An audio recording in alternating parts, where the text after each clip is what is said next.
Mr. Serbos, do the changes done in the constitutional amendments and the constitutional law, in particular the one explaining that nationality does not predetermine the ethnic origin of a citizen, have made it easier for the Tsipras government politically to defend the Prespa agreement in Greece?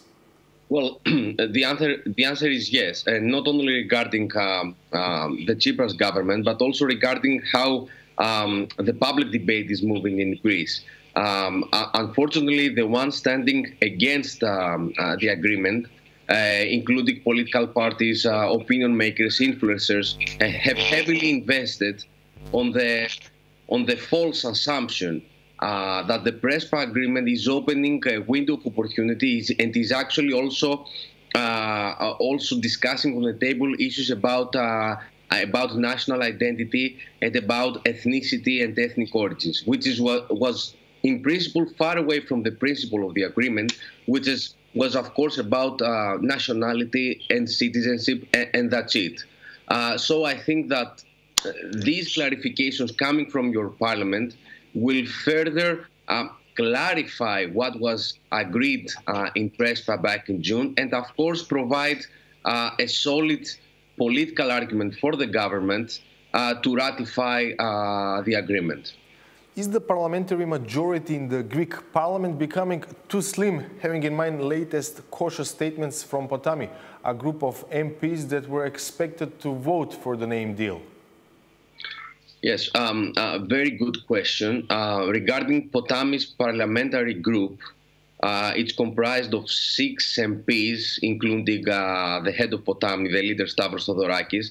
4 of them, with the inclusion of Stavros Theodorakis, are in principle in favor of the agreement and they will ratify it. However, the last few weeks, the leader of Potami and some of the MPs have clearly stated that they will have to wait and review in detail all the final constitutional amendments that will be ratified from your parliament. So this relates to your first question. I think that it's another indication that with one way or another, these 4 MPs will be on board to ratify the agreement. However, we should also stress that there are increased political pressures, especially coming from the main opposition parties, towards these MPs not to ratify the agreement. And this trade-off also relates with a variety of scenarios after the general elections in Greece and how far, New Democracy and Potami could also cooperate. But I think that the latest events that we have from your parliament will make it more difficult for these MPs to have a U-turn in their principal view and not to vote in favor of the agreement. Can you explain how many votes are needed for the agreement to pass in the Greek parliament? 151 or less than that? Okay, this is an important issue, and this, you're right, it has to be clarified. Well, in principle, that kind of agreement, the Prespa agreement, as an international agreement, it requires an absolute majority of the MPs that will be present and voting in the day of the ratification. That means practically that if, for example, 290 MPs show up that day, absolute majority would require a number of 146.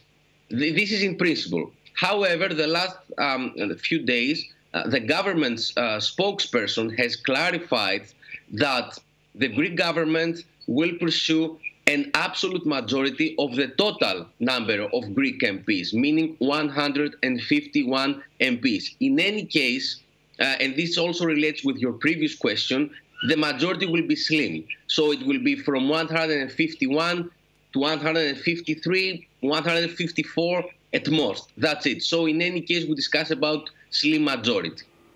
Is it viable, this kind of dark scenario agreement to be passed in the Greek parliament, but not the accession protocol because of early elections due to Panos Kamenos' ANEL party leaving the government right after the ratification of the Prespa agreement? How will New Democracy respond in that kind of situation? Okay, first of all, we need a little bit to clarify the two votes, one regarding the ratification of the Prespa agreement, and next one to follow regarding the ratification of the accession protocol. I understand that there was some kind of ambiguity in the relevant article of the Prespa agreement, because some people think that these two could come simultaneously to the Greek Parliament. The reality is that, first of all, the Prespa agreement needs to be ratified, because, as you understand, in the accession protocol, we're going to have the new name, for example, of the country. So after the ratification, the permanent representatives of NATO's member states, or even the ministers, could meet in Brussels, sign the accession protocol, and then Greece will be the first country to ratify the accession protocol. So now, coming to the main opposition party and the position of ND, you know that ND is against the agreement. However, regarding the accession protocol, and it was something that also one of ND's vice presidents, Adonis Georgiadis, has declared it a few days ago. And keep in mind that Adonis Georgiadis belongs to the hard line on how to handle this dispute, has publicly said that ND will ratify the accession protocol, meaning that ND would not like to engage itself in an open confrontation with all the rest of members of the alliance, including the United States, the European Union, so on and so forth. I think that the ND's argument will be that as long as the Greek government ratifies the Prespa agreement, then I do not have any other chance. More or less, I will have to ratify the accession protocol. That is why their strategy is fully related, not for the agreement to be ratified. Otherwise, if the agreement is ratified, ND cannot block the accession to NATO.